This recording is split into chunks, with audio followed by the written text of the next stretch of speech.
Zenless Zone Zero, the non-Honkai related game, I guess. But it's been pretty popular recently, and since I've covered pretty much all the other Hoyo games, I might as well talk about this one, right? So I might as well talk about how strong they are before I do any other specific matchups or whatever, since I couldn't really find much decent ones online that weren't a stomp. Sorry, Miyabi.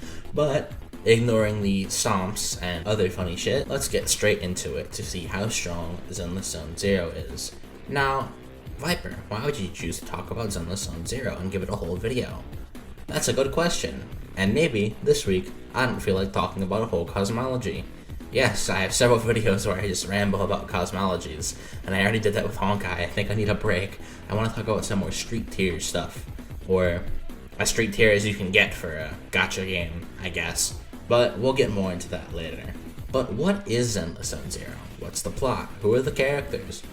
That's a great suggestion. Why don't I tell you that right now? This takes place in a post-apocalyptic world called New Eridu, where hollows, large black constructs, make up the world, full of dangerous monsters who corrupt anything that comes into contact with them, and are incredibly strong. They are also known as erythrals. Erythrals? I think I butchered that badly. Someone's gonna correct me in the comments like they did last time when I said sin wrong. I said sign. Well shit.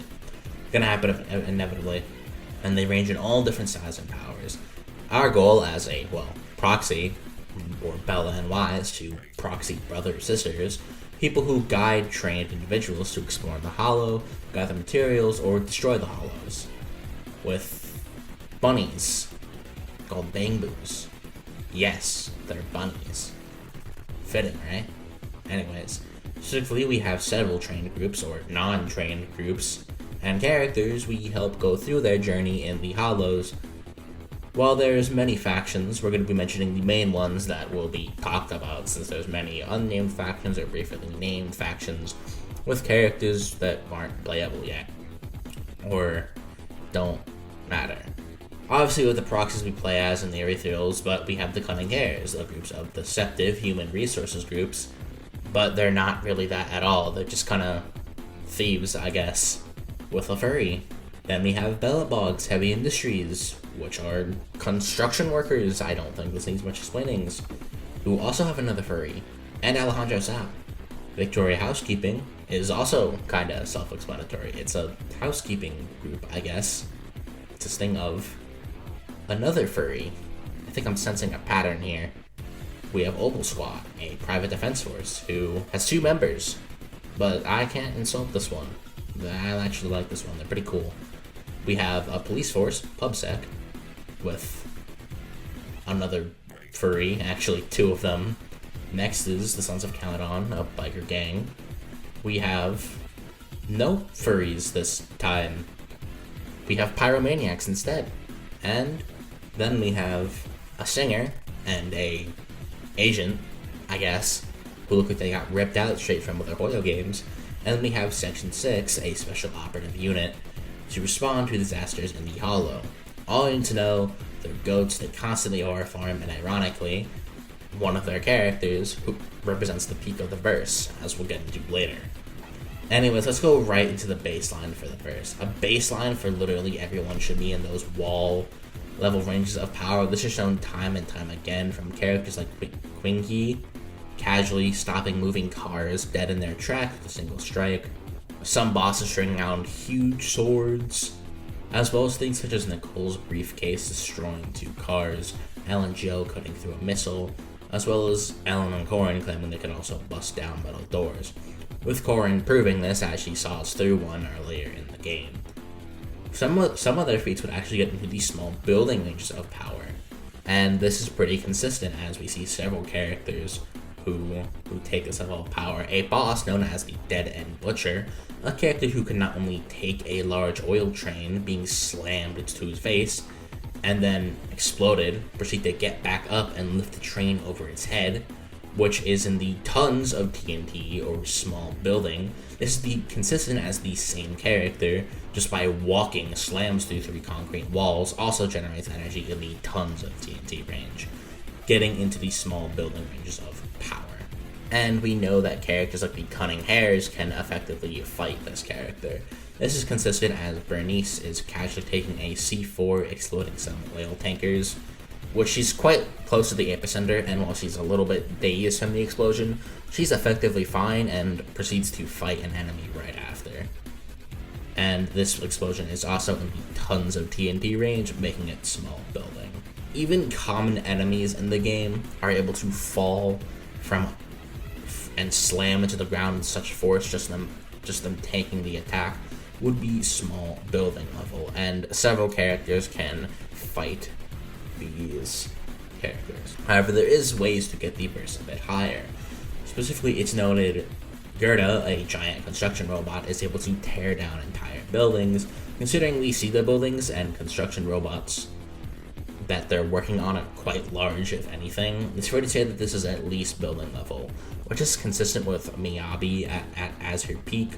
She unleashed a slash that cleanly cut through a large ship, with this getting Calc to the large building to even city block plus ranges of power, which is her consistent as she freezes a wave with such energy requiring similar amounts of power to her slash.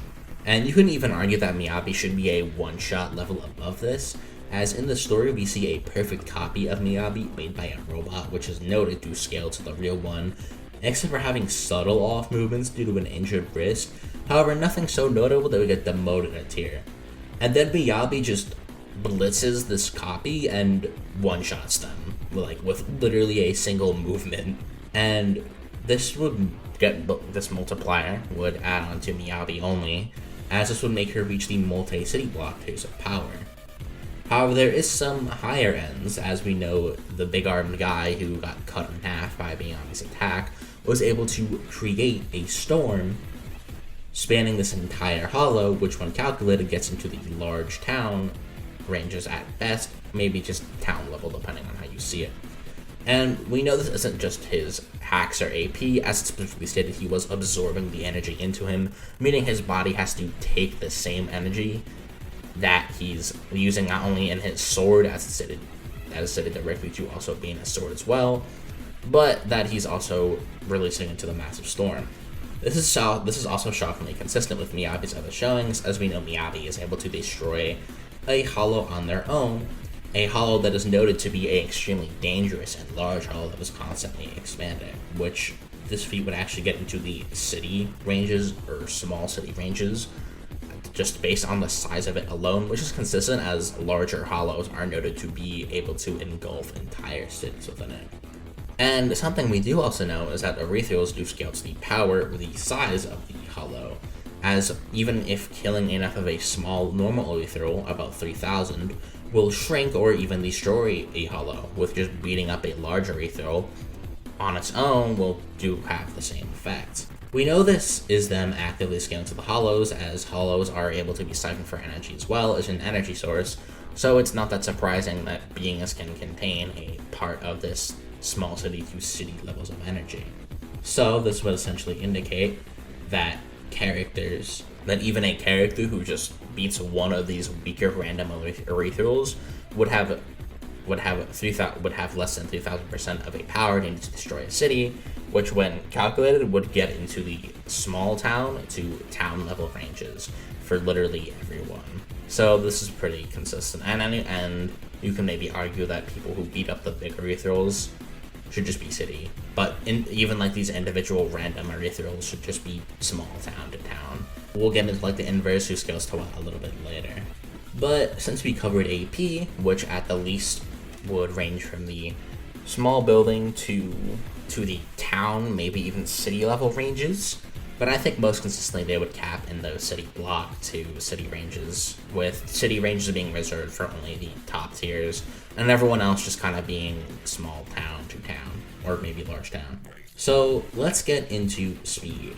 So everyone at the very least should be supersonic. On numerous separate occasions in gameplay, in teasers and lore, they can just react and deflect and dodge bullets. It's just shown time and time again they will constantly react and deflect and dodge bullets. This is just extremely consistent that literally everyone, even low tiers, can just deflect bullets casually. Even characters like Billy can just see bullets in slow motion at times, if you want to take it hyper literally.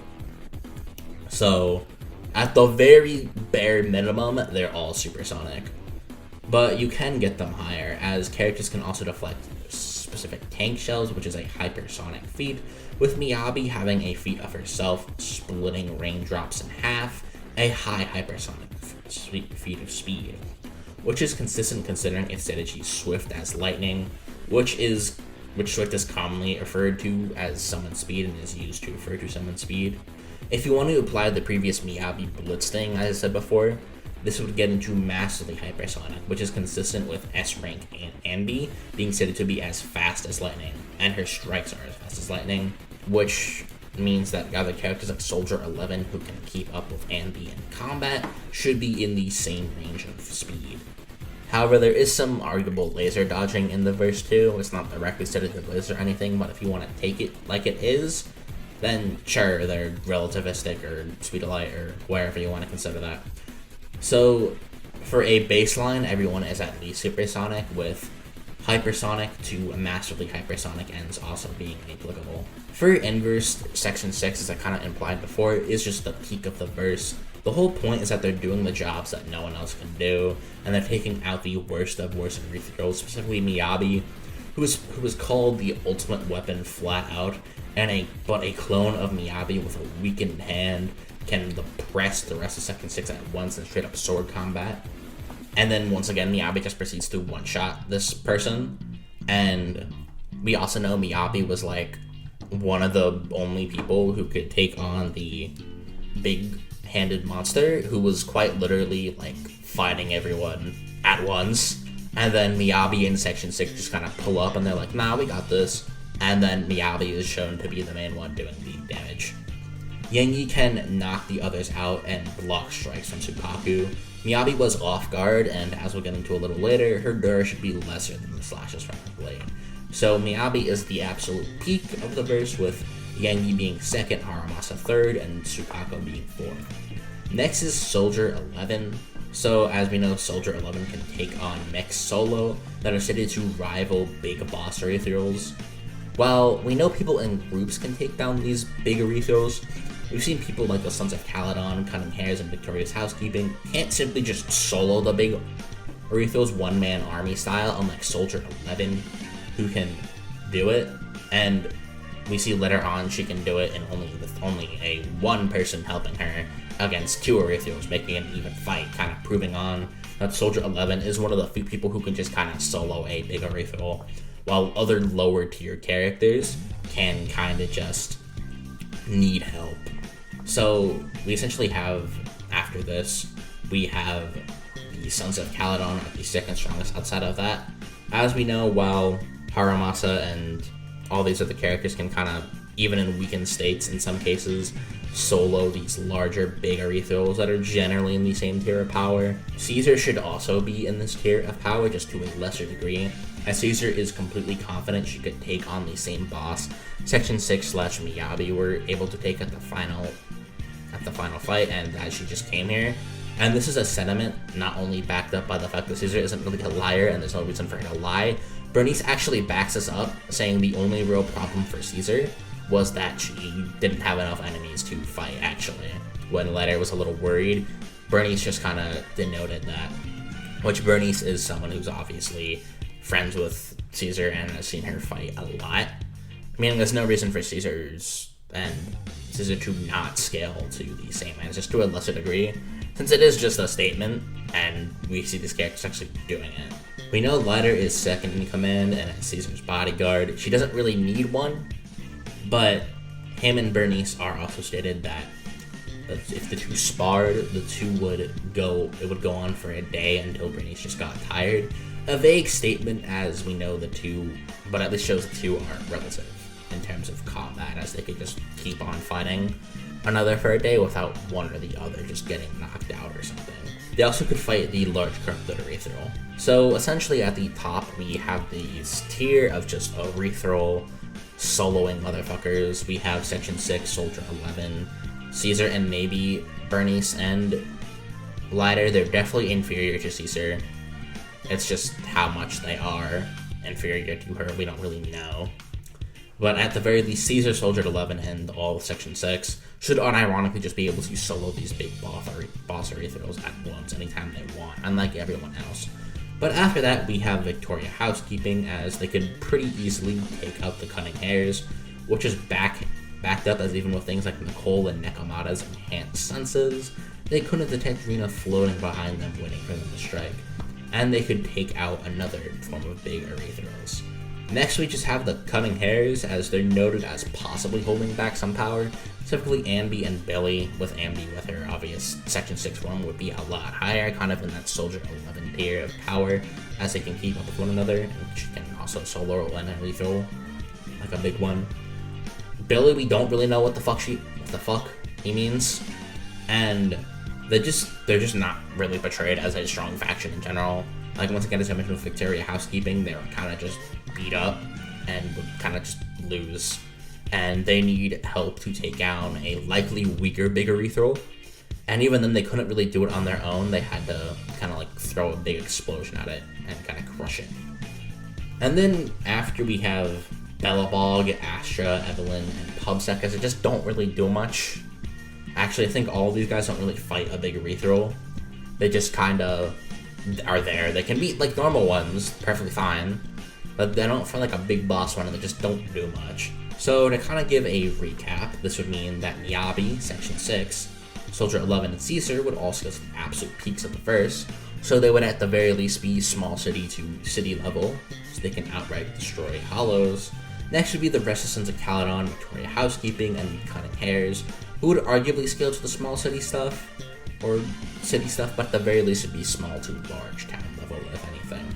With the lowest end of the verse, like Belobog Industries and Pubsec, at max capping out at small to town level. Just depends, since they only really scale to just basic Arethrals, really. So, before we mention, like, the end of this video where I get to it, I should mention some anti-feats. Nekomata can't react to tranks, Billy can't break through walls and gets beaten up by kids. This is something called outliers or plot-induced stupidity. Several characters have this type of downscaling. Godzilla has been hurt by missiles, Jason Voorhees can't break through tables, and gets splattered by rammed through cars, so on. While they do have some shitty stuff, I honestly just think it's that their durability is really not that impressive. Which I think their durability should be a lot lower than their attack potency, while their attack potency should once again at least be like town. Their durability can very much be argued to be lower, as we do see once again, like for example, Bernice, a pretty strong character. Even a small building explosion can leave her at least dazed a bit and kind of knock her back a bit. It doesn't really do much to her, but it can affect her. I don't think like a small building attack would affect a character with like small town level durability.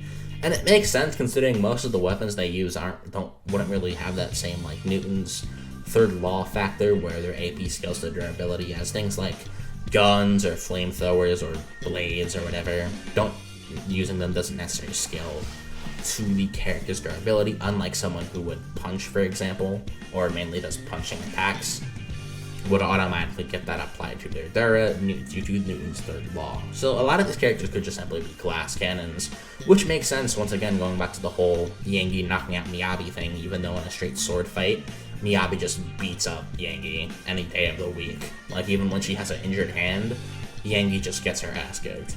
So that's it.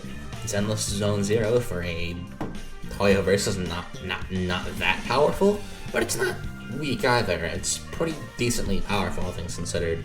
A small town to city level character or roster is pretty good, all things considered. Not the worst thing I've ever seen. But hey, if you like this video, I hope you like, subscribe, and share the video. Peace.